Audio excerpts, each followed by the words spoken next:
Welcome back. ధరణి భూభారతి మరోసారి తెరపైకి వచ్చింది. ధరణి పోర్టల్లో సాంకేతిక లొసుగులు అడ్డం పెట్టుకుని పెద్ద ఎత్తున భూమార్పిడి రిజిస్ట్రేషన్లు జరిగాయి. దానిపైన కలెక్టర్లు సీరియస్ అయ్యారు. కారకులెవరో తెలుసుకోవాలని ఆదేశించడము ఇవన్నీ జరుగుతున్నటువంటి క్రమంలో మరోవైపు భూభారతికి సంబంధించి కూడా అంటే ధరణిలో ఇటువంటి సమస్యలు ఉన్నాయి కాబట్టి భూభారతి అన్నారు. భూభారతిలో ఎటువంటి ఇబ్బందులు ఎదురవుతున్నాయి అండ్ ఓవరాల్గా భూ రిజిస్ట్రేషన్కు సంబంధించి ఎటువంటి సవాళ్లు ఫేస్ చేస్తున్నారు ఏంటి అనేది మాట్లాడదాం. గెస్టులు సిద్ధంగా ఉన్నారు. బీజేపీ సీనియర్ నాయకులు వెంకట్రెడ్డి గారు, నమస్తే అండి. వెంకట్రెడ్డి గారు, welcome to the debate. BRS senior నాయకులు డాక్టర్ దత్తాత్రేయ గారు, నమస్తే అండి. దత్తాత్రేయ గారు, welcome to the debate. Congress senior నాయకులు గౌరీ సతీష్ గారు, నమస్తే అండి. సతీష్ గారు, నమస్తే అండి. ముందుగా వెంకటరెడ్డి సార్, మీ దగ్గర నుంటే స్టార్ట్ చేస్తాను నేను. మంచిది చెప్పండి. అంటే ధరణికి సంబంధించి గతంలో మీరు కూడా ధరణి పోర్టల్ పైన పలు విమర్శలు చేశారు. ఇప్పుడు వాటికి సంబంధించి ఏదో సాంకేతిక లోపాలు అడ్డు పెట్టుకుని పెద్ద ఎత్తున ఎక్కడో విదేశాల్లో వాళ్ళ సంతకం అవసరం లేదు, ఓటీపీలు అవసరం లేదు, రిజిస్ట్రేషన్లు పెద్ద ఎత్తున జరిగాయి అన్నవి. అవి ఇప్పుడు భూభారతి వచ్చింది కదా, దీనికి సంబంధించి ఎట్లా ఉందంటారు మీరు? ఇప్పుడు ఒకటి మేడం, రెవెన్యూ శాఖ అనేటువంటిది ఒక మనకు గొంగటిలో పేలేరుకున్నట్టుగా ఉంటది. ఎందుకంటే చారిత్రకంగా గ్రామీణ వ్యవస్థ ఏదైతే ఎన్టీ రామారావు గారు 1983 అధికారంలోకి వచ్చిన తర్వాత పట్టువారీ వ్యవస్థను రద్దు చేసినారో అది గొప్ప నిర్ణయం, సంస్కరణ అనేటువంటిదే మనం భావించినటువంటి ఒక సందర్భం. అయితే తద్వారా అంతకుముందు జరిగినటువంటి అన్యాయాలు, అక్రమాలు, పేర్లు మార్పిడి, పట్టాలకు మార్పిడి, రకరకాలుగా ముఖ్యంగా బలహీన వర్గాలకు సంబంధించినటువంటి భూములను కాజేసేటువంటి ప్రయత్నం లోపల భూస్వాములు ఆయా ప్రాంతాల్లో గ్రామాల్లో ఉండేటువంటి వాళ్ళ వలన ఉండేది కాక సామాజిక వర్గాలు అవన్నీ కూడా మనం చూసిన తర్వాత సరే కేసీఆర్ గారు వచ్చిన తర్వాత దీని మీద చాలా చర్చ చేయడం జరిగినటువంటి వాటి వాస్తవం. దీనికి ఏదో ఒక పరిష్కారాన్ని, ఎందుకంటే సహజంగా కేసీఆర్ గారికి గ్రామీణ రెవెన్యూ వ్యవస్థ మీద కొంత ప్రాక్టికల్ అనుభవాలు ఉన్నాయి కాబట్టి ఏమాట కమాట రాజకీయాలకు అతీతంగా దాన్ని ఒకటి కొత్త సంస్కరణ పద్ధతి తీసుకొచ్చేటువంటి ప్రయత్నం లోపల ధరణి అనేటువంటి తీసుకొచ్చిన మాట వాస్తవం. ఈ ధరణికి సంబంధించినటువంటి రూపకల్పనలో ఆ తర్వాత దాన్ని ఎవరు సలహాలు ఇచ్చినారు, ఏం చేసినారు, ఐఏఎస్ ఆఫీసర్లు రకరకాల పేర్లు మనకు కనపడుతుంటాయి, వినిపిస్తుంటాయి. వీళ్ళందరూ కూడా చేసినటువంటి ఏకపక్షంగా చేసినటువంటి ఆ పోర్టల్ కానివ్వండి, సాఫ్ట్వేర్ కానివ్వండి, దీనివల్ల అనేక ఇబ్బందులు వచ్చినమాట వాస్తవం. దాంట్లో నాకు కూడా ప్రాక్టికల్ గా నాకు ఎదుర్కొన్నటువంటి సందర్భం ఇబ్బంది ఫేస్ చేసినాము. నేను ఎగ్జాంపుల్ కూడా చెప్తాను, ఇప్పటికి కూడా జరిగినటువంటిది. కాబట్టి ఆ కనీసం ఒక దరఖాస్తు మళ్ళీ నాది ఇట్లా కాదండి, నాది ఈ భూమి, నాది సర్వే నెంబర్ తప్పు వచ్చింది, ల్యాండ్కు సంబంధించినటువంటి పరిధి తక్కువ వచ్చింది, ఇది ఇట్లా కాదు, 4 ఎకరాలు కాదు 5 ఎకరాలు అనేటువంటి చెప్పేటట్టుగా దరఖాస్తులు కూడా తీసుకోలేని పరిస్థితి టీఆర్ఎస్ గవర్నమెంట్ లో జరిగినటువంటి మాట వస్తుంది. ఎవరికి ఇవ్వాలో దరఖాస్తు తెలియదు, ఎట్లా పరిష్కరించాలో తెలియదు, ఎవరిని పట్టుకోవాలో తెలియదు, నథింగ్ డూయింగ్, లాక్ ఉంది అనేటువంటి పద్ధతి లోపల దాన్ని లాక్ చేసిండ్రు అనేటువంటి పద్ధతి లోపల చాలా ప్రచారంలోకి తీసుకొచ్చినటువంటిది. అసలు ఆ భూములన్నీ ఎవరికి మార్చినారు, రకరకాలవి రేవంత్ రెడ్డి గారు చాలా విమర్శలు చేయడం జరిగినటువంటిది. ఫలానా సిరి రకరకాలుగా వాటిలోకి మార్చినారు అని విమర్శించినటువంటి రేవంత్ రెడ్డి గారు వచ్చిన తర్వాత భూభారతి నేను సంక్షిప్తంగా వెళ్తాను, ఎందుకంటే నాలో ఒక ప్రాక్టికల్ ఎక్స్పీరియన్స్ దీంట్లో ఉన్న ఇబ్బంది కూడా మా ఫ్యామిలీకి సంబంధించింది కూడా నేను ఎక్స్ప్లెయిన్ చేయదలుచుకున్నాను. ఎందుకంటే ఎవరు విదేశాల్లో జరుగుతుందా, విదేశాల్లో జరగడం లేదా అనే చర్చ కంటే కూడా ఈ భూభారతి వచ్చిన తర్వాత ఇక మేము అంతా కూడా బ్రహ్మాండంగా చేసినామని చెప్పి పొంగులేటి శ్రీనివాస్ రెడ్డి గారు, రేవంత్ రెడ్డి గారు చెప్తున్నటువంటి పరిస్థితుల వల్ల కూడా అదే పరిస్థితి కనపడుతున్నటువంటిది. ఒక్క తేడా మనకు చాలా స్పష్టంగా కనపడుతున్నటువంటిది మేడం. గతంలో టీఆర్ఎస్ గవర్నమెంట్ లో దరఖాస్తు ఎవరికి ఇవ్వాలో తెలియదు, ఏ లెవెల్లో తహసీల్దార్కి ఇవ్వాలన్నా, ఆర్డీఓకి ఇవ్వాలన్నా, ఎవరు పరిష్కరిస్తారు, ప్రాసెస్ ఏంది, దాని దశలు ఏంది అనేటువంటిది తెలియకుండా మొత్తం రైతులను ఆ రెవెన్యూ ఆఫీసులకు రాకుండా చేసినటువంటి పరిస్థితికి ఇది ఇంతే అనేటువంటి పద్ధతి లోపల భూములు ఎగిరిపోయినాయి, ఖాతాలు ఎగిరిపోయినాయి. 20-25 ఏళ్ళు ఆ భూమిని సైద్యం చేస్తున్నటువంటి రైతు గగ్గోలు పెట్టేటువంటి పరిస్థితి ఏర్పడ్డది. చెప్పుకుంటే వినేటువంటి నాతులు లేదు. అది ఆ గవర్నమెంట్ లో, టిఆర్ఎస్ గవర్నమెంట్ లో. వెంకటరెడ్డి సార్, అంటే నేను అడిగేది అవునో లేకపోతే కాదో అడగొచ్చో లేదో కానీ ఒక రిజిస్ట్రేషన్ ఆఫీస్కి వెళ్తే అన్ని డాక్యుమెంట్స్ ఉన్నా కూడా ఎవరో ఒకరు మధ్యలో ఉండి పని చేయించాలి, డైరెక్ట్ పనులు కావు. అసలు ఎందుకు అసలు ప్రక్షాళన జరగాల్సింది ఇక్కడ అంటే ఆఫీసులలో. ఇప్పుడు అక్కడ చేయాల్సినటువంటి పని చేస్తున్నటువంటి వాళ్లే దీనిపైన వర్క్ చేయాలి. కానీ అలా కాకుండా ఇప్పుడు పోర్టల్ అని ఇవ్వని అవ్వని వీటిలలో ఉన్న లొసుగులన్నీ వాడేది వాళ్లే. అవును. సో అక్కడికి వెళ్ళినా కూడా నిజం చెప్పాలంటే ఎవ్వరికి అక్కడ రిజిస్ట్రేషన్ మీరు ఎన్నన్నా పట్టుకెళ్ళండి, మీ అంతటా మీరు డైరెక్ట్ పట్టుకొని వెళ్తే ఖచ్చితంగా ఒకటి తగ్గుంటది. అవును. అది అది దాన్ని ఎవరు కరెక్ట్ చేస్తలేరు, వాళ్ళపైన నిఘా ఏమి ఉండదు, అది వాళ్ళు సాఫీగా సాగిపోతుంది. కొన్ని వాళ్ళ బీఆర్ఎస్ హయాంలో కాస్త కొన్ని రోజుల వరకు వాళ్ళకు కొన్ని అధికారాలన్నీ పక్కన పెట్టేసేసి వాళ్ళు ఏమన్నా దొంగలు అనుకున్నారా, ఇది అనుకున్నారా, అందరూ ఎక్స్పీరియన్స్ చేస్తారు. ఆఫీస్లోకి వెళ్ళినప్పుడు, రిజిస్ట్రేషన్ కార్యాలయానికి వెళ్ళినప్పుడు ప్రతి ఒక్కరు ఎక్స్పీరియన్స్ అవుతారు. బట్ రాజకీయంకి వచ్చేసరికి వాళ్ళు అదనుకున్నారా ఇదనుకున్నారా అని తిట్టి పెడతారు. ఎందుకట్లా? ఇది మామూలుగా కింది స్థాయిలో రెవెన్యూ సిబ్బందికి ఉండేటువంటి అవినీతి లక్షణం మేడం. ఇప్పుడు మనం మీరు అన్నట్టుగా మధ్యవర్తి ఉంటే తప్ప చేయలేరు, డబ్బులు ఇస్తే తప్ప చేయలేదు, వాస్తవానికి కనపడుతున్నటువంటి అంశం. నేను నేరుగా లైవ్ లో చెప్తున్నటువంటిది. నేను ఎందుకంటే ఒక ఎగ్జాంపుల్ చెప్పి ముగిస్తాను. ఇప్పుడు ఎవరి గురించో మాట్లాడదలుచుకోలేదు. 1973లో మా ఫాదర్స్ డివైడ్ చేసుకున్నారు మేడం. 5 ఫాదర్స్, కిషన్ రెడ్డి గారు ఫాదర్, మా ఫాదర్, వీళ్ళందరూ కూడా చేసుకున్నారు తప్ప 73 అంటే ఇప్పటికి ఎంత అయిపోయింది, 50 సంవత్సరాల కింద. దాన్ని ముటేషన్ చేసుకోలేదు, ఎవరి రికార్డులోకి రాలేదు. అట్లాగే ఎవరి పొలాలు వాళ్ళు చేసుకుంటున్నారు, ఎవరి పొజిషన్ లో ఉన్నారు, జరుగుతున్నటువంటి పరిస్థితి. ఈ ధరని వచ్చిన తర్వాత ఏమైందంటే, మీరు మళ్ళీ చేసుకోవాలంటే తహసీల్దార్ గారు ఏం చేసినారంటే, మీరు మళ్ళీ ఒకసారి అఫిడవిట్ రాసియండి సార్, అందరు సంతకాలు పెట్టియండి, మేము డివైడ్ చేసినామంటే మేము పెట్టి నేనే ముందుకు వచ్చి కిషన్ రెడ్డి గారి సంతకం కూడా పెట్టించి చేసి అన్ని చేసి సబ్మిట్ చేసిన తర్వాత ప్రొసీడింగ్స్ ఇచ్చినారు మేడం. బ్రీఫ్ గా చెప్తా. ప్రొసీడింగ్స్ ఇస్తే ప్రొసీడింగ్స్ బాగానే ఇచ్చినారు, ఎవరిది వాళ్ళకు ఆ పద్ధతి ప్రకారం చేసినారు. దాంట్లో కొంతమంది అమ్ముకున్నారు, అవన్నీ కొంత కరెక్ట్ చేసినారు. కానీ ఎంట్రీ చేసేటప్పుడు, ఆన్లైన్ లో ఎంట్రీ చేసేటప్పుడు అన్ని తప్పులు చేసినారు. కావాలని రెవెన్యూ సిబ్బంది కావాలని మా వాళ్ళు కొంత మేనేజ్ చేసినప్పటికీ కూడా, కందుకూరు మండలు మహేశ్వరంలో మేనేజ్ చేసినప్పుడు కూడా కొందరు ఇక్కడ వేసినారు. నేను ఒక ఎగ్జాంపుల్ చెప్తా. మా కజిన్ ఉంటాడు పాండురంగారెడ్డి, ఎన్ఎఫ్సిలో రిటైర్ అయినాడు. ఆయనకు ఒక 4 గుంటల ఒక దాంట్లో ఒక సర్వే నెంబర్ 4 గుంటలు ఉంటుంది. ఇంకో కజిన్ ఉన్నాడు వెంకటరాజు రెడ్డి అని, ఇతని భూమిని అతనికి వేసేసినారు. అతను అంటాడు నాది కాదంటాడు, ఇతను అంటాడు నాదంటాడు. ఇప్పుడు కూడా వచ్చిన తర్వాత ఈ సమస్య 31 నెలల తర్వాత రేవంత్ రెడ్డి గారి పాలనలో మేము సంస్కరించినము, ఇది చేసినాము, అది చేసినాము అని చెప్తున్నారు కదా, అన్ని సెటిల్ చేసినాం అంటారు కదా, పిటిషన్లు తీసుకున్నారు, 1000 అప్లికేషన్లు వచ్చినాయి, ఎన్ని పరిష్కరించారు కలెక్టర్లు ఇంతవరకు చెప్పే పరిస్థితి లేదు. ఒకటే నేను చెప్పినటువంటిది అంటే, అక్కడ ఏదైతే ఆఫీస్ ఉందో పాత కేసీఆర్ గారి ఆఫీసుకు సంబంధించినటువంటి దాంట్లో అప్లికేషన్లు తీసుకున్నారు తప్ప పరిష్కారాలు ఇంతవరకు రైతులు తిరుగుతూనే ఉన్నారు, చెప్తూనే ఉన్నారు. నేను చెప్తాను మళ్ళీ 4 గుంటలు ఏదైతే మా పాండురంగారెడ్డికి రావాల్సిందో, ప్రజాభవన్ దగ్గర అంటున్నారా? ప్రజాభవన్ దగ్గర హైదరాబాద్ ఇప్పుడు మొదలు కొన్ని రోజులు ప్రజాభవన్ లోనే తీసుకున్నారు. 4-5 రోజులు వరుస పెట్టి అప్లికేషన్ అని 1000 లక్షలు వచ్చినాయి. నేను బ్రీఫ్ గా చెప్తాను, వేరే గురించి నేను మాట్లాడను, నా సొంత విషయము చెప్తున్నటువంటిది. ఇప్పుడు ఏమైంది, ఆ పాండురంగారెడ్డి గారికి 4 గుంటలు ల్యాండ్ రావాలా, ఆ వెంకటరాజరెడ్డి మా కజిన్ ఏమన్నాడు, మీ కజిన్ దగ్గర నుంచి నో ఆప్షన్ తీసుకురండి అన్నాడు. ఆయన రాసి ఇచ్చినాడు, ఇది నాది కాదా బాబు, ఆయనది వేసేసేయండి. ఇంతవరకు తిరుగుతున్నారు. ఆర్డీఓ అంటాడు, కలెక్టర్ అంటాడు నాది కాదు అని అతను రాసిస్తే, నాది అని ఇతను క్లెయిమ్ చేస్తే ఇంతవరకు పరిష్కరించలే. ఇది వీళ్ళు జరుగుతున్నటువంటిది. తిరుగుతున్నాడు, డబ్బులు ఖర్చు పెట్టుకుంటున్నాడు, తిరుగుతున్నాడు, రేపు వస్తుంది, మాపు వస్తుంది, ఎల్లుండి వస్తుంది అని చెప్పి 31 మాసాలు ఏ కోర్టులు వచ్చినా ఏమొచ్చినా పని చెయ్యాల్సిన వాళ్ళు కరెక్ట్ గా చేసినప్పుడే పని అవుతుంది.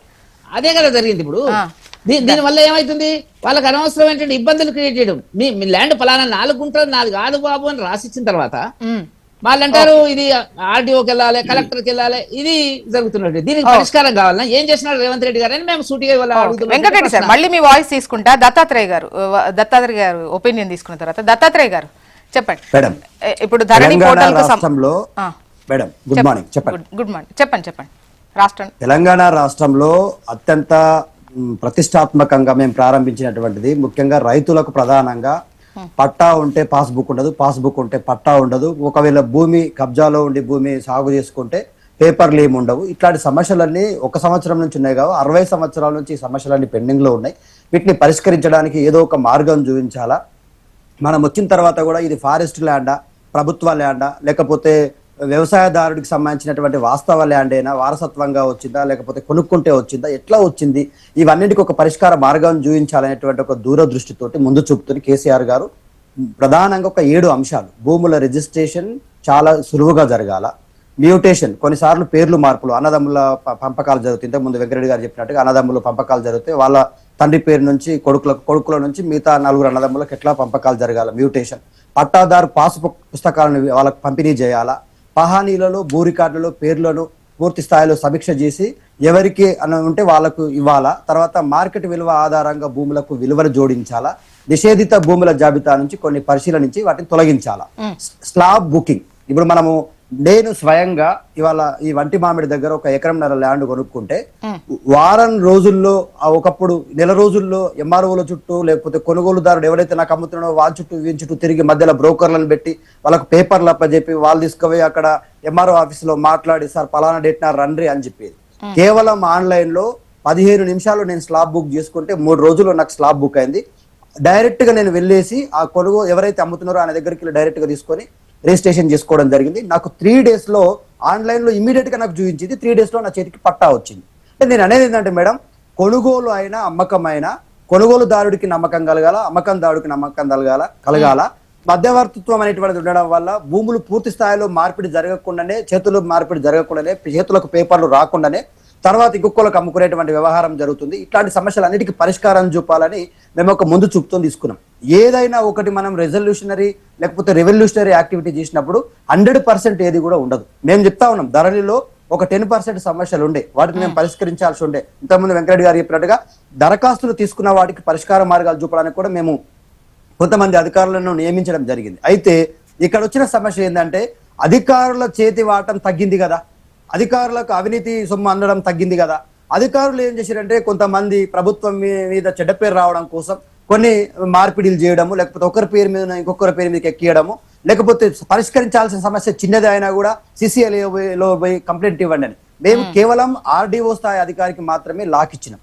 ఒక మండలం, ఫర్ ఎగ్జాంపుల్ ఒక జిల్లాలో ఒక 18 మండలాలు ఉంటే ఆ 18 మండలాలకు సంబంధించిన భూములకు సంబంధించిన పూర్తి రైట్ RDO స్థాయి వ్యక్తి చేతిలో ఉండేది. RDO గారి దగ్గరికి వెళ్తే ఆయన అన్లాక్ చేస్తే MRO గారు దాన్ని మార్పిడి చేసి ఆ వ్యక్తికి, సరైనటువంటి వ్యక్తికి రిజిస్ట్రేషన్ చేసేటువంటి వెసులుబాటు కల్పించడం.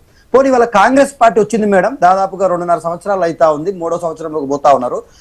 ఇప్పటి వరకు ధరణిలో మేము తీసుకొచ్చిన దాంట్లో వీళ్ళు చేసిన మార్పులేంది? కేవలం అన్లాక్ చేసి MRO స్థాయి వ్యక్తికి పూర్తి స్థాయిలో స్వేచ్ఛనిచ్చిండ్రు.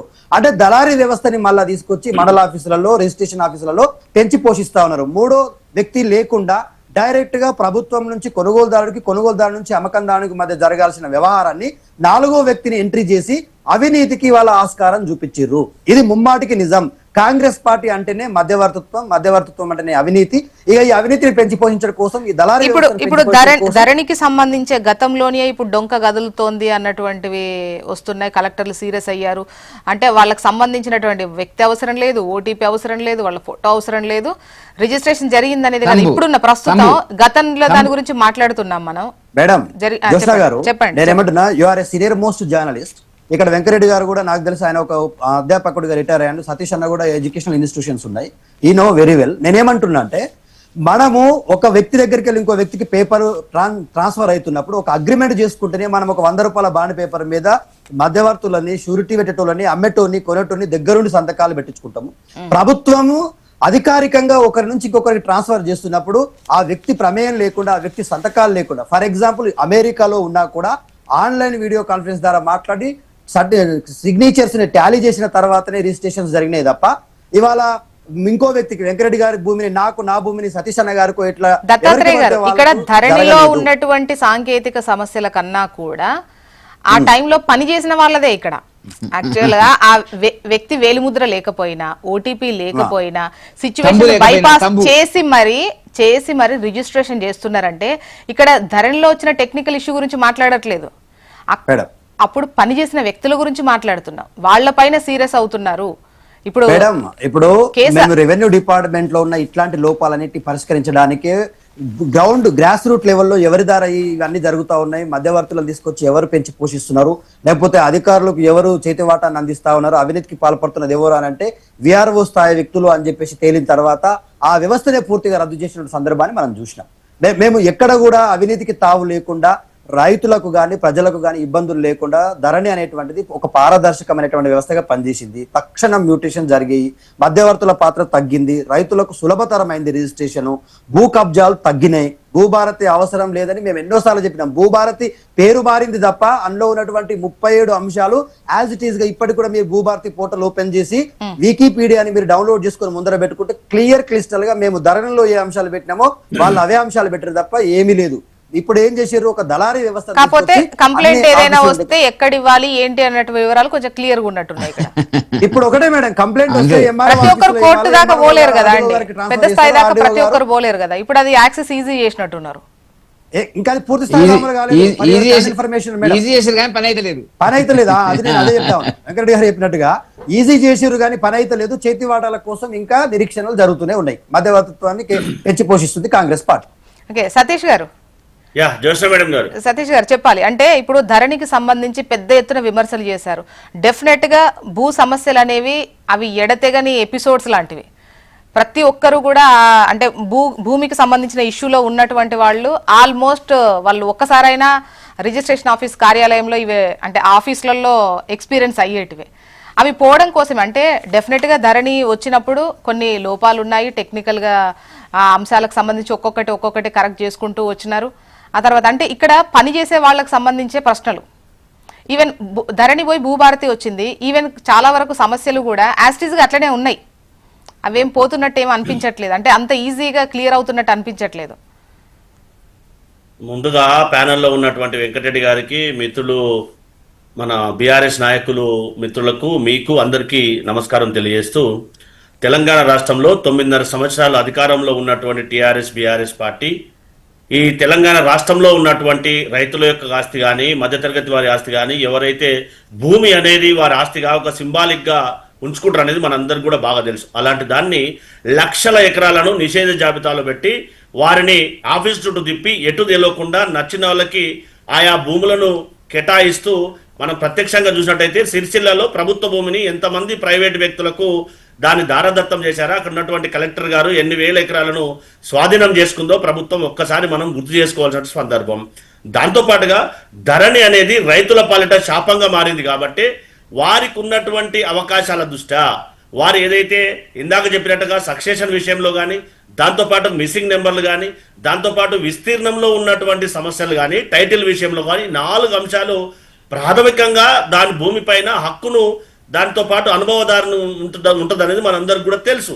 ఈ 4టిని కూడా తుంగలో దొక్కినటువంటి ఘనత టీఆర్ఎస్ బీఆర్ఎస్ పార్టీ. మరి భూభారత్ వచ్చిన తర్వాత ఇందాక మా మిత్రుడు దత్తాత్రేయ గారు చెప్పినట్టుగా వాస్తవాన్ని చర్చించే ప్రయత్నం చేయాలి. ఎందుకంటే భూభారత పెట్టిన తర్వాత అప్పుడు లేనటువంటి ఏవైతే సడలింపులు కానీ ఇప్పుడు ఎవరైతే అనుభవిస్తూ ఉన్నారో, ఎవరైతే వారికి టైటిల్ ఉందో, ఎవరైతే వారికి మొటేషన్ అన్నారు కదా ఇందాక, సక్సెషన్ ద్వారా కుటుంబ పెద్ద చనిపోతే వారి వారసులకు అందించవలసినటువంటి మొటేషన్ పద్ధతి అయితే ఉందో సులభతరం చేసినటువంటి ఘనత భూభారత్ది, ప్రజాప్రభుత్వాన్ని, గౌరవ ముఖ్యమంత్రి గారి సారథ్యంలో ఉన్నటువంటి ప్రజాప్రభుత్వాన్ని ఒకసారి గుర్తు చేసుకోవాలి. ఇందాక మీరు చెప్పినట్టుగా భూభారత ద్వారా జరుగుతున్నటువంటి సంస్కరణలు ఒక్కసారి ఆలోచన చేస్తే, ఎగ్జాంపుల్గా మా మోయినాబాద్ మండలంలో 25 నుంచి 30 మందికి 1500 నుంచి 1600 ఎకరాలు ఎక్కడైతే ధరణిలో మిస్ అయిందో, ఎక్కడైతే వారికి ఎక్స్టెన్షన్ ప్రాబ్లం ఉండేనో, టైటిల్ ప్రాబ్లం ఉండేనో ప్రత్యక్షంగా చూసి చేపించినటువంటి ఘనత. ఇది వాస్తవం కాదంటే ఎవరేం చేయలేం. దాంతో పాటు ఇప్పుడు ఒకటి ఆన్లైన్ ప్లాట్ఫామ్ లోకి మొత్తం తీసుకురావాలి అనేటువంటిది అక్కడ డెఫినెట్ గా అవసరం కూడా. దేశవ్యాప్తంగా కూడా ఇలా వెళ్ళాలి అని చెప్పేసి కేంద్రం కూడా అందరి రాష్ట్రాలకు అలర్ట్ చేయడం జరిగింది. అట్ ద సేమ్ టైం ఇక్కడ స్టార్ట్ చేశారు. ఆన్లైన్కి రావడం చాలా ఇంపార్టెంట్. లేదంటే ఒకటి నలుగురికి ఊళ్ళల్లో పెద్ద ఇష్యూస్ రావు, కానీ సిటీస్లలో అయితే డెఫినెట్గా అది ఒకరికి ఎంతమందికి అమ్మారో అనేది తెలియదు. సో ఇది రావడం ఇంపార్టెంటే. ఒకటి తీసుకొచ్చినప్పుడు టెక్నికల్గా చాలా వరకు ఇంప్లిమెంట్ చేసే టైంలో ఇబ్బందులు అయితే ఎదురవుతాయి, అది కాదనేది లేదు. బట్ అదే పూర్తి సమస్య అన్నట్టుగా ముఖ్యంగా అక్కడ వర్క్ చేసేటువంటి వాళ్ళు కావచ్చు, వాళ్ళు ముఖ్యంగా చెప్పాలంటే అధికారాలన్నీ పక్కకు పెట్టేసి వాళ్ళను వేరే వాటికి కూడా బదిలీ చేసిన పరిస్థితి. ఎందుకంటే ఈ చేతి వాటం పెద్ద ఎత్తున కనిపించేది. సో అది కాదు. ఏంటంటే ముఖ్యంగా అక్కడ మిస్టేక్ లేదు, కానీ ఓన్లీ పోర్టల్లో మాత్రమే మిస్టేక్ అనేటువంటి ప్రొజెక్షన్ మీరు చేశారు గతంలో. ఇప్పుడు ప్రత్యక్షంగా ధరణిలో ఉన్నటువంటి సమస్య కాబట్టి అది ఇప్పుడు చేసిందే ధరణి సమస్య కాదు సార్, అక్కడ చేసింది జనాలే, అంటే ఆఫీసర్సే. ఎవరైతే ఒకటి మనం గుర్తుపెట్టుకోవాల్సిన పరిస్థితి ఏంటంటే, హయ్యర్ స్థాయికి వెళ్ళవలసినటువంటి హయ్యర్ హ్యాండ్ లో ఉన్నటువంటి కలెక్టర్లు కానీ మిగతా ఉన్నతాధికారులు జిల్లా స్థాయిలో ఉన్నటువంటి వారికి వారి వద్దకు రైతులు వెళ్ళాలంటే ఇబ్బంది అయినటువంటి పరిస్థితి. ఎంఆర్ఓ దగ్గర కంటే ఉన్నటువంటి స్థానిక సెక్రటరీల ద్వారా లేదా జీపీఓల ద్వారా వారికి ఏ మేరకు ఆ పొజిషన్లో వాళ్ళు ఉన్నారు, వారికి ఉన్నటువంటి సర్వే నెంబర్ల ప్రాబ్లం ఏంటి, వారి గతంలో ఉన్నటువంటి విఆర్ఓ సిస్టాన్ని ఎవరు ఎత్తివేశారో దాని ద్వారా గ్రామాల్లో ఉన్నటువంటి వారికి అక్కడ ఉన్నటువంటి అధికారికి ప్రాక్టికల్గా అవగాహన ఉండే అవకాశం ఉంటుందని మన అందరికి కూడా తెలుసు. మీరు ఇందాక సంబోధించినట్టుగా అర్బన్ ప్రాంతాలలో జిహెచ్ఎంసీ పరిధిలో కానీ మిగతా అర్బనైజ్డ్ ప్రాంతాల్లో ఇలాంటి సమస్యలు వచ్చినప్పుడు గతంలో చూసాం మనం. ఏదైతే ప్లాట్లు అయిపోయినటువంటి పొలాన్ని అది ధరణిలో రావడం ద్వారా మనుషులు చంపుకున్నటువంటి పరిస్థితి కదా. ఇవన్నీ కదా తెలంగాణ ప్రజలు గ్రహించి ప్రజాప్రభుత్వంలో అలాంటి జరగొద్దని చెప్పి మాకు అవకాశం కల్పించారు. దానికి అనుగుణంగానే భూభారతిలో ఇందాక నేను చెప్పినట్టుగా మిస్సింగ్ నెంబర్లు కానీ, ఎక్స్చేంజ్ ప్రాబ్లం కానీ, టైటిల్ ప్రాబ్లం కానీ, ఇందాక ఏదైతే వారసత్వంగా వచ్చే పంపిణీ విధానాన్ని కానీ సులభతరం చేసి గతంలో వారు ఉన్నటువంటి తీసుకున్నటువంటి నిర్ణయాలకు ఇప్పుడు ఉన్న కాలమ్స్ అన్ని యాస్టీజ్ ఉన్నాయి, ఉన్న కాలమ్స్ అన్ని యాస్టీజ్ ఉన్నాయి. కంప్లైంట్ ఫైల్ చేసుకునేది మాత్రం కాస్త ఈజీ యాక్సెస్ పెట్టారు, అది ఓకే. కానీ మిగతా అంతా కూడా యాస్టీజ్ గానే కనిపిస్తున్నాయి కదా. సేమ్ మ్యాపింగ్ ఉంటది, సేమ్ లెక్క ఉంటది. గతంలో కూడా వాళ్ళు ముఖ్యంగా వాళ్లకు అంటే వాళ్ళ బార్డర్ వాళ్ళ లిమిటేషన్ ఎంత వరకు ఉన్నదో తెలియంది కూడా ఈ వాళ్ళు వచ్చి అవి ఆన్లైన్ లో అప్లోడ్ చేసేటువంటి టైంలో వాళ్ళకు కూడా చాలా మంది రైతులకు లేదు మేము ఇప్పటి వరకు మాకు భూమి తగ్గింది ఇప్పుడు పెరిగింది అన్నటువంటిది కూడా వచ్చింది. అవి జరిగాయి ఇవి జరిగాయి. ఇప్పుడు కూడా ఇప్పుడు సర్వే నెంబర్ ఆధారంగా ఆయా మండలాలకు సర్వేయర్లను కేటాయించి అక్కడికి వారికి ఉన్నటువంటి సర్వే నెంబర్ లో ఎంతకు రికార్డు ప్రకారం వారికి రికార్డు ఉంది, దాని ప్రకారమే వారికి కరెక్షన్ చేయవలసిన అవసరం ఉంది. కాబట్టి భూభారతిలో ఆ అవకాశాన్ని కల్పించడం జరిగింది. గతంలో ప్రొవిజన్ ఉన్నప్పటికీ దాని ఇంప్లిమెంటేషన్ లేదు కదా. ఆ ఇంప్లిమెంటేషన్ కావాలంటే సిసిఎల్ఏ కమిషనర్ వరకు వెళ్ళవలసినటువంటి పరిస్థితి. అలాంటిది కాకుండా ఇందాక నేను చెప్పినట్టుగా విఆర్ఓ స్థాయి నుంచి, జిపిఓ స్థాయి నుంచి, ఎంఆర్ఓ స్థాయి వరకే ఆ అవకాశాన్ని కల్పించినటువంటి ఘనత గౌరవ ముఖ్యమంత్రి గారిది. అది వాస్తవమా కాదని ఇందాక చెప్పినటువంటి ఎగ్జాంపుల్. దాంతో పాటుగా సూర్యాపేట జిల్లాలో వాళ్ళు 9.5 సంవత్సరాల అధికారంలో ఉన్నప్పుడు 1700 ఎకరాలు అది ఏ విధంగా ఉండదో చూసాం. ఇప్పుడు అనుభవదారులుగా ఉన్నటువంటి రైతులకు కేటాయించినటువంటి ఘనత ప్రజాప్రభుత్వందా కాదా? ఇలా ఎగ్జాంపుల్ చెప్పుకుంటూ పోతే కోకొలలు. దాంతో పాటుగా ఆయా జిల్లాల్లో ఉన్నటువంటి అధికారులు, జిల్లా కలెక్టర్లు గతంలో ఏ విధంగా అయితే తప్పులు జరిగాయో అవి జరగకుండా మనం ఇటీవల చూస్తా ఉన్నాం. అక్కడక్కడ 100 ఎకరాలు వ్యవస్థలోనే టోటల్ గా ఆ వ్యవస్థలోనే అవినీతి అనేది పెద్ద ఎత్తున ఉన్నది అని అంటే మీరు ఏమంటారు? ఎందుకంటే అసలు వెరీ నార్మల్ గా మీరు గుంట భూమికి పోండి, ఎక్కడికన్నా పోండి, అక్కడికి వెళ్తే మీరు ఎంతో కొంత మధ్య వాళ్ళతోనే పని చేయించాలి. మీరు డైరెక్ట్ చేయడానికి ఉండదు. ఆ డాక్యుమెంట్స్ అర్థం కావు జనాలకి. ఒకటి ఎన్ని పట్టుకొచ్చినా ఒకటి తగ్గిపోయి ఉంటది. లేదు ఖచ్చితంగా ఒక మనిషిని పెట్టుకుంటే అది ఇంకా చెప్పాలంటే జనాలు కూడా దాన్ని నార్మలైజ్ చేశారు. ఇద్దాం 2000 3000 ఇస్తే పని అయిపోద్ది అన్న కాడికి వచ్చారు జనాలు. దాన్ని చాలా సింపుల్ గా తీసేసుకుంటారు, తొందరగా పని అయిపోవాలన్న దాంతోనే జనాల్లో కూడా కాస్త మార్పు రావాలనిపిస్తోంది. అన్ని యాక్సెప్ట్ చేస్తూ కూర్చుంటున్నారు. సరే, 100% రెవెన్యూ సబ్జెక్ట్ అనేది ఒక ఓషన్ లాంటిది. ఆ సబ్జెక్టును స్ట్రీమ్ లైన్ చేయవలసిన అవసరం ఉంది. ఆ దిశగానే ప్రజాప్రభుత్వం, గౌరవ ముఖ్యమంత్రి గారు, రెవెన్యూ మంత్రి గారు ప్రయత్నం చేస్తా ఉన్నారు.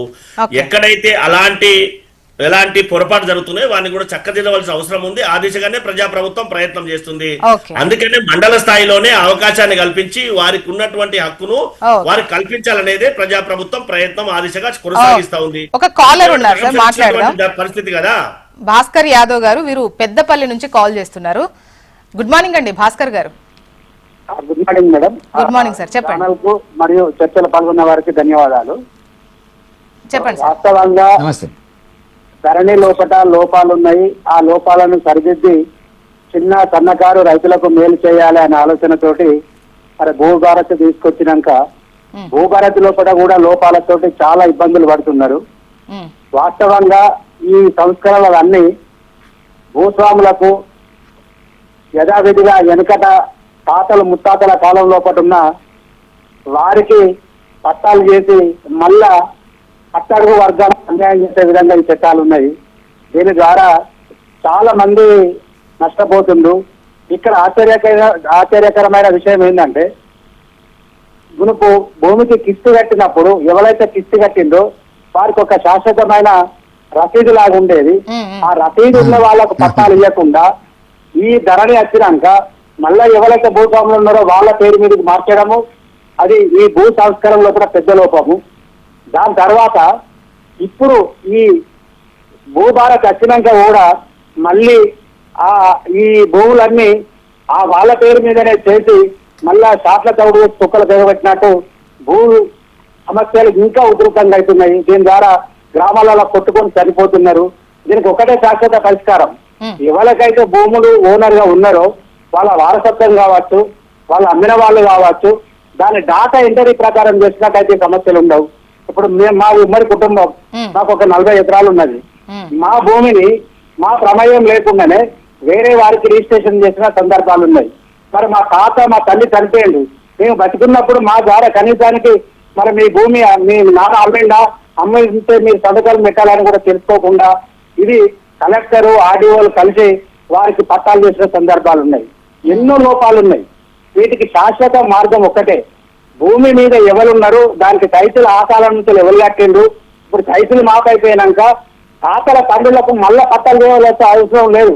ఎవరైతే హక్కుదారులు ఉన్నారో, ఎవరైతే వాళ్ళకున్న కుటుంబ సభ్యులు ఉన్నారో, మూట మీరు ఎవరు ఉన్నారో చుట్టుపక్కల అడిగి వాళ్ళకి రిజిస్ట్రేషన్ చేసి సమస్యలని పరిష్కారం అవుతాయి.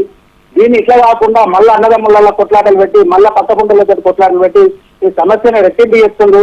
దీని ద్వారా తిరిగి ఎంతో నష్టపోతుంది. దీని ద్వారా ఇంత నష్టం జరుగుతుందో లాభం జరుగుతలేదు. పారదర్శకత లోపిస్తుంది. ఎవరికైతే పలుకుబడి ఉందో వాళ్ళకు అక్కడ కూర్చుంటేనే పనులు అవుతున్నాయి. భాస్కర్ యాదవ్ గారు, అంటే మీ లెక్క ప్రకారం ఏం చేస్తే ఇవి అంటే ఒక గాయటన పడుతుంది అనుకుంటున్నారు? ఏమవుతుందంటే ఒక తండ్రి నుంచి వచ్చిన వారసత్వం భూములు కావచ్చు, కొనుక్కున్న భూములు కావచ్చు, వారి దగ్గర కనుక ఏ ఆధారం ఉన్నా ఎవరి ఒత్తిడి లేకుండా పైరవు లేకుండా ఆన్లైన్ ద్వారా చేసినప్పుడు మాత్రమే ఇది అవుతుంది. మధ్యవర్తిత్వం వచ్చినాక ఏమైతుంది, దాన్ని పెండింగ్ లో పెట్టడం, వాళ్ళు తిరిగి దీనికి మళ్ళీ ఆఫీసుల పొంది తిరిగి వాళ్ళు అడిగిందా ఇవ్వకుండా పక్కకు పెట్టడం, మళ్ళా నష్టం జరుగుతుంది. ఇక్కడ నేను ప్రత్యక్ష సాక్షిని. నాకు మా తాత ఒక 5 ఎకరాల భూమి 10 ఎకరాల భూమి నాకు ఇచ్చింది. మా తాత అమ్మిన భూమికి నేను సంతకం పెట్టకుండా అమ్మిన దాని వాళ్ళు సంతకాలు పెట్టి వాళ్ళకి పెట్టిండు. నేను అమ్మిన వాళ్ళకు నేను తప్పు పడతలేను. వాస్తవంగా అమ్మిన వాళ్ళకు వాళ్ళ హక్కుదారులే, కొనుక్కున్న వాళ్ళు హక్కుదారులే.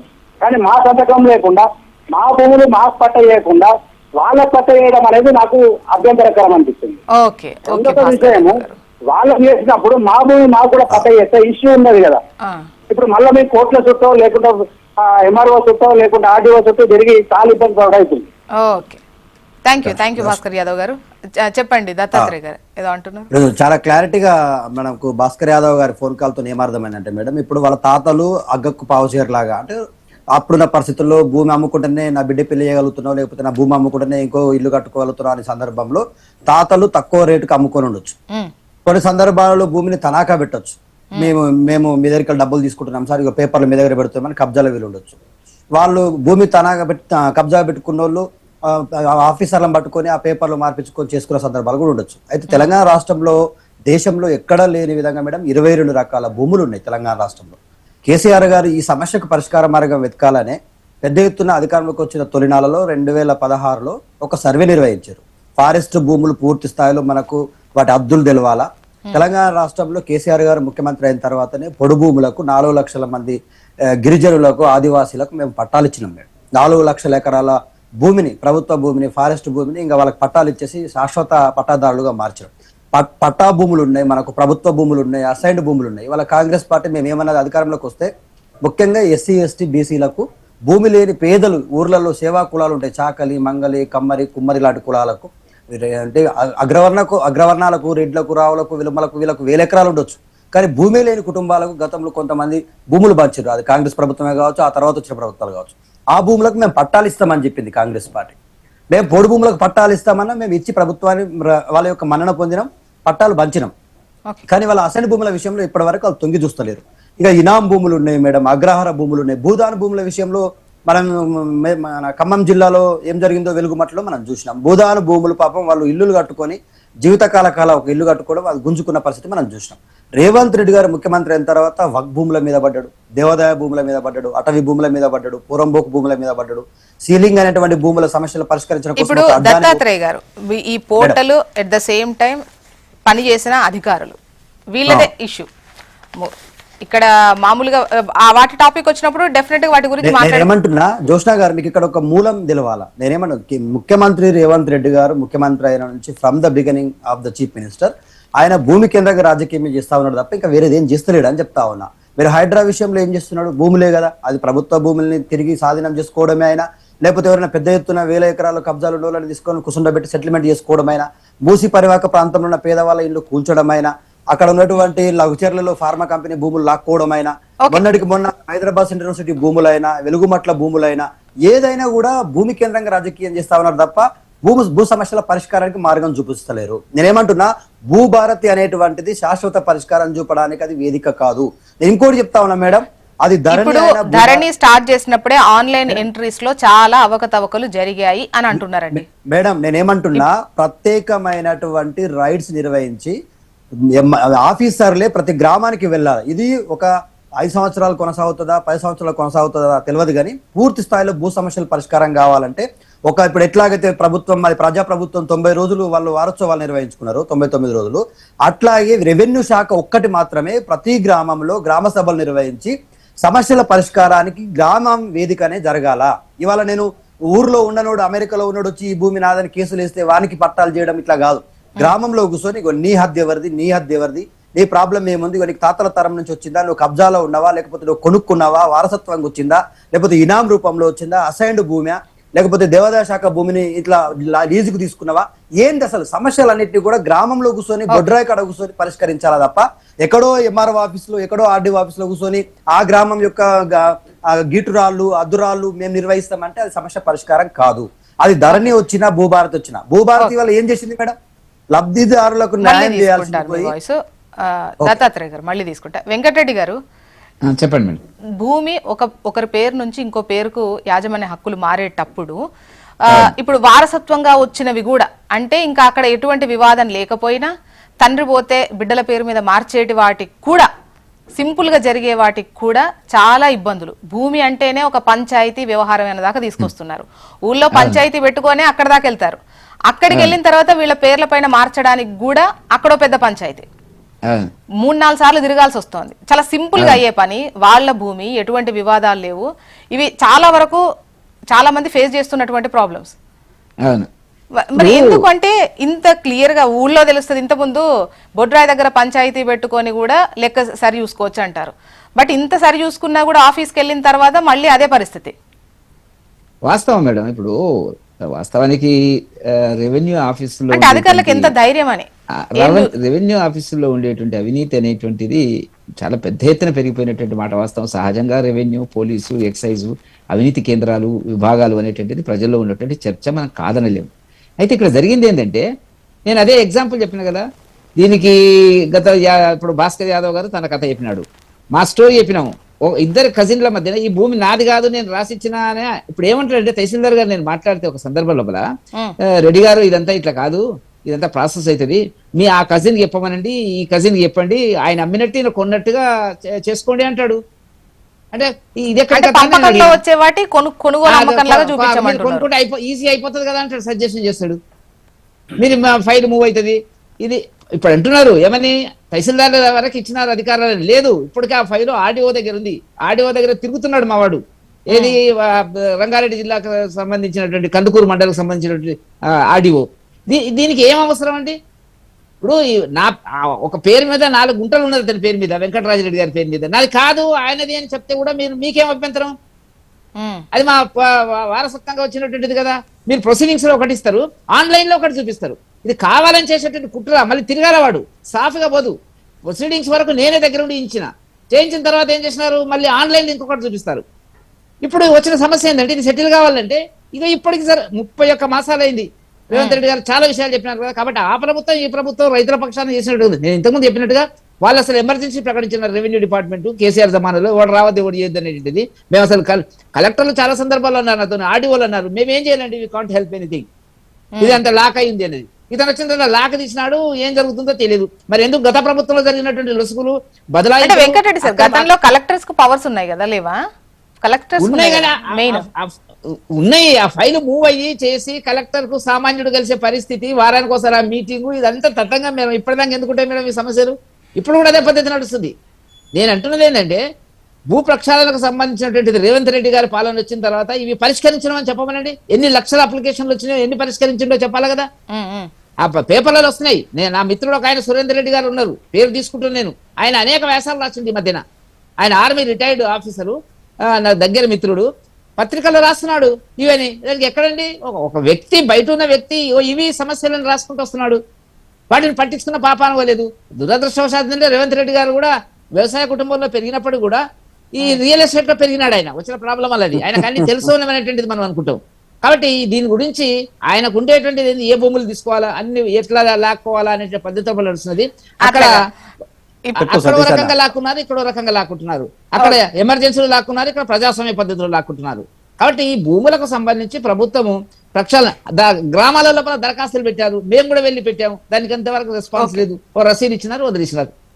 కాబట్టి వల్ల ప్రభుత్వము పేద రైతుల పక్షాన, సన్నకారు రైతుల పక్షాన, దళితుల పక్షాన 1 ఎకరా 2 ఎకరాల నుండి ఆఫీసుల చుట్టూ తిరుగుతున్న వాళ్ళకి మీరు స్పెషల్ ప్రోగ్రామ్ పెట్టి వాటిని పరిష్కరించే పద్ధతి ఉండాలని నేను కోరుకుంటా. ఓకే, సతీష్ గారు చెప్పండి. ఇప్పుడు జ్యోత్స్న మేడం గారు, మా వెంకటరెడ్డి గారు మాట్లాడుతూ, సరే మా ముఖ్యమంత్రి గారు ఏమిటి పెరిగారా ఏందా, జడ్పీటీసీ నుంచి ముఖ్యమంత్రి వరకు ఎగినటువంటి పరిస్థితి వారిని మర్చిపోయి మాట్లాడితే ఏం చేయలేము. ఎందుకంటే ప్రజల ఆమోదంతో వచ్చిర్రా, ఎట్లొచ్చిర్రా అనేది ఆత్మ పరిశీలన చేసుకోవాలి. దాంతో పాటుగా ఇందాక వారు ఒక కేసు చెప్పారు. వారి ప్రత్యేకమైనటువంటి పరిస్థితిలో అక్కడ ఉన్నటువంటి ఆర్డీఓ గానీ ఎంఆర్ఓ గానీ నిర్లక్ష్యం చేస్తే ఖచ్చితంగా ప్రభుత్వం వారిపైన చర్యలు తీసుకుంటుంది. నేను ఇందాక 1575 ఎకరాల గురించి మొయినాబాద్ మండలంలో ఎగ్జాంపుల్ చెప్పడం జరిగింది. 237 సర్వే నెంబర్లో 2 ఎకరాల 15 గుంటలు మా గ్రామానికి సంబంధించినటువంటి ఒక రైతుది 9.5 సంవత్సరాలు తిరిగితే ఏం జరిగిందంటే, వారి నాన్నగారు చనిపోతే 2 కొడుకులు వారికి యాన్సిస్టల్ గా రావాల్సినటువంటి దాన్ని ఒక నెంబర్ మిస్ అయితే 2 ఎకరాల 37 గుంటలు వారి పేరు పైన ఎక్కడానికి 9.5 సంవత్సరాలు తిరిగినా కాలేదు. అలాంటి పరిస్థితి ప్రజాప్రభుత్వం వచ్చిన తర్వాత వచ్చిన 3 నెలల్లోనే భూభారత్ ఇంప్లిమెంట్ అయిన తర్వాత ఆ సమస్యను శాశ్వత ప్రాతిపాదికన పరిష్కరించడం జరిగింది.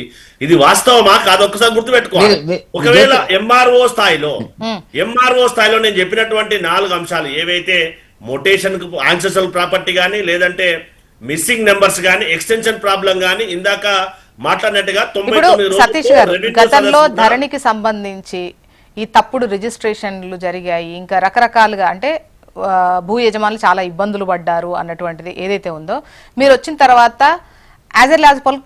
యాజ్ పాసిబుల్ కంప్లీట్ గా క్లియర్ చేస్తారని అనుకున్నారు. కానీ స్టిల్ ఇప్పటికే అందులో చాలా వరకు మెజారిటీ ఇష్యూస్ సేమ్ ఫేస్ చేస్తున్నారు జనాలు. సేమ్ అంటే సేమ్ జరుగుతున్నాయి. 1, 2, 3 డెఫినెట్ గా క్లియర్ అయిన సిచ్యువేషన్స్ కనిపిస్తున్నాయి, అవి మీ పరిధిలో ఉంటాయి. ఇప్పుడు మీరు చెప్పిన ఎగ్జాంపుల్స్ డెఫినెట్ గా మీ పరిధిలో ఉన్నాయి, జరిగాయి. కానీ చాలా వరకు అప్పుడు ఎటువంటి సమస్యలు అయితే ఫేస్ చేశారు, ఇప్పుడు అవే. మీరు ఎన్ని గ్రామ సభలు పెట్టుంటారు అంటే రకరకాల అంశాలకు సంబంధించి పెద్ద ఎత్తున గ్రామ సభలు పెడుతున్నారు. అండ్ ఈ అంశానికి సంబంధించి కూడా ఈవెన్ భట్టి గారు కూడా కొన్ని గ్రామ సభల్లో పాల్గొన్నటువంటి పరిస్థితి ఉంది. సో ఇటువంటి టైంలో ఇది ఎందుకు ఫస్ట్ ప్రయారిటైజ్డ్ గా చేసుకొని దీన్ని ఎందుకు క్లియర్ చేయలేదని? 3 సంవత్సరాలు అంటే చిన్న టైం ఏం కాదు కదా సార్. 100% ప్రయారిటీ బేస్డ్ ఉన్నటువంటి సబ్జెక్టు. ఈ భూమాతలు ఇందాక భూమి విషయం, రెవెన్యూ విషయంలో ఒక ఓషన్ సమస్యలు ఉన్నమాట వాస్తవం. దాన్ని ఒక్కొక్కటిగా 100% పరిష్కరిస్తా ఉన్నాం. ఇప్పటి వరకు 4 అంశాలను పరిష్కరించడం జరిగింది. ఈ రెవెన్యూ అనేది రకరకాల సమస్యలతోటి సమ్మిళనమైన. మీరు ఒప్పుకుంటారా సార్, రెవెన్యూలో పెద్ద ఎత్తున అవినీతి జరుగుతోంది, అధికారులు పెద్ద ఎత్తున చేతివాటం చూపిస్తున్నారు, ప్రజల్ని ఇబ్బంది పెడుతున్నారు అనేది? అంటే రిజిస్ట్రేషన్ కోసం వెళ్ళిన వాళ్ళు ఖచ్చితంగా ఎంతో కొంత చెయ్యి తడి వదిలించుకొనే రావాలి, వాళ్ళకు తడిపే రావాలి అనేది అవునంటారా కాదంటారా? 100% కాదంట. రిజిస్ట్రేషన్ ఎందుకంటే ఆన్లైన్ కాదు, 100% కాదు. ఎందుకనంటే ఆన్లైన్ ద్వారా రిజిస్ట్రేషన్ అయినటువంటి పరిస్థితి, దాని ఫీజు మీసే ఆన్లైన్ లో కట్టిన తర్వాత మాత్రమే డాక్యుమెంట్ వాల్యూ కట్టిన తర్వాత ఆ డాక్యుమెంట్ వాల్యూ కడితే ఖచ్చితంగా వారికి సంబంధిత ఎంఆర్ఓ గారు లేదా డిప్యూటీ తహసీల్దార్ గారు రిజిస్ట్రేషన్ చేస్తున్నటువంటి పరిస్థితి. అక్కడక్కడ ఏదైనా అధికారులు ఎవరైనా వివిధ కారణాలతో అలాంటి పాటుపడితే ప్రజాప్రభుత్వం వారందరిపైన చర్యలు తీసుకుంటారో ప్రత్యక్షంగా మనం చూస్తా ఉన్నాం. ఎక్కడైనా రిజిస్ట్రేషన్ విషయంలో అలాంటి పరిస్థితి వస్తే ఖచ్చితంగా ప్రజాప్రభుత్వం చర్యలు తీసుకుంటుంది. దాంతోపాటు ఈ భూమి విషయంలో, రెవెన్యూ సమస్యల విషయంలో ఖచ్చితంగా పరిష్కరించవలసిన అవసరం ఉంది. ఆ దిశగానే ప్రజాప్రభుత్వం ప్రయత్నం చేస్తుంది తప్పితే గతంలో ధరలు లేనటువంటి అవకాశాన్ని భూభారత్ వచ్చిన తర్వాత ఒక 2 అసెంబ్లీలను యూనిటీగా తీసుకొని అక్కడ ఉన్నటువంటి గ్రౌండ్ లో ఉన్నటువంటి పరిస్థితి అని చెప్పి సర్వేయర్ లేకపోతే వారి సర్వేయర్లను నియమించి ఎవరైతే పొజిషన్ లో ఉంటారో వారి టైటిల్ ప్రకారం వారికి ఉందా లేదా అనేది తేల్చడానికి ప్రజాప్రభుత్వం ప్రయత్నం చేస్తా ఉంది.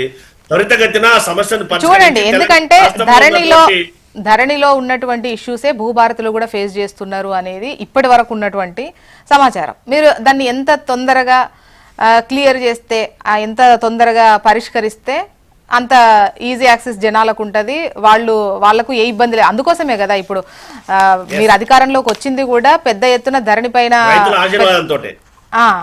మరి అది అది అది అయ్యేటట్టు చూడండి మరి. థ్యాంక్ యూ సో మచ్ అండి. ఖచ్చితంగా 100% అందులో ఎలాంటి అనుమానం లేదు. థ్యాంక్ యూ సార్, టైం అయిపోయింది. Thank you so much.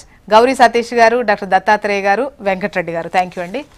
ఇది ఇవాళ న్యూస్ అనాలిసిస్. చూస్తూనే ఉండండి హెచ్ఎం టీవీ. వార్త ఆగదు, నిజం తాగదు.